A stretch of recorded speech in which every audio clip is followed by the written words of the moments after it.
Well, ladies and gentlemen, once again we do welcome you here to the Allan Centre stage. What a moment it is to have Allan Jones, of course, representing Australia very, very proudly, winning, of course, the 1980 World Championship for Australia. Very, very proud to have you here, Allan, and thanks for joining us today. An enjoyable event, I have to say. Well, so far I've been here since early this morning and I've enjoyed every moment of it. It's terrific, and the amount of displays and all the activities going on, it's great. Yeah, it certainly is, and needless to say, this particular moment here at the Allan Centre stage, a fond memories of memory for yourself. Take us back, having met Allan yourself. Well, I mean, he was a wonderful person, not only in the car, but out of the car, out of the track. You know, I mean, he was just a very nice person.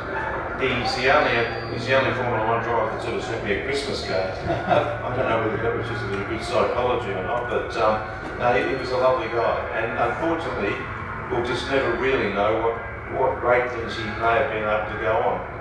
Some of the footage we see on the monitors here today, one of his key features was in the wet. Is that basically due to the fact that he even said that he went too fast sometimes? Or was that just his sheer skill to drive in the wet? Can you go too fast? I thought that's what we were meant to do. I think the great drivers are good in the wet. Michael Schumacher was good in the wet. I remember seeing Ayrton race at Donington years ago, and he was coming up to pass a guy going into the corner. I thought he had brake failure. You know, he just went that deep into the corner, but he scrambled around. He just had fantastic car control. It comes back to our current drivers today, needless to say, Mark, of course, having tucked himself away from the wheel as we speak now. The difference between Mark Webber of today as opposed to that the guts that was shown by Ed back in the 80s? I think it's very difficult to compare drivers' cars from one era to the next. You know, I mean, Fangio won 5 World Championships. I never thought that'd be broken.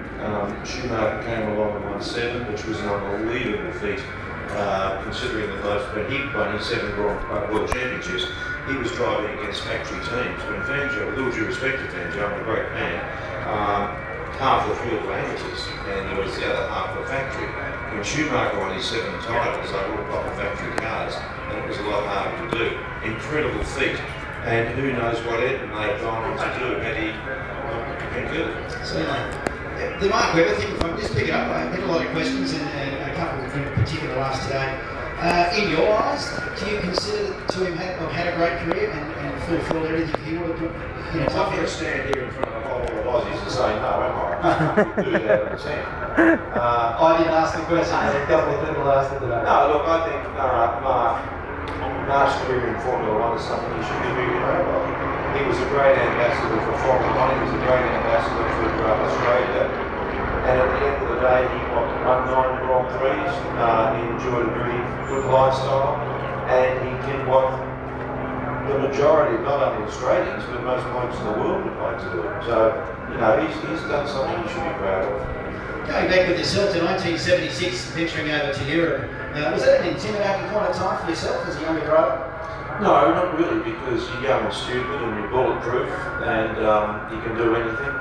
So when I left to go over there, I mean, I got advice from my father. He raced against Jack Brabham and all those guys, and he was invited to be or go over for a test drive with Ferrari and BRM, which he declined.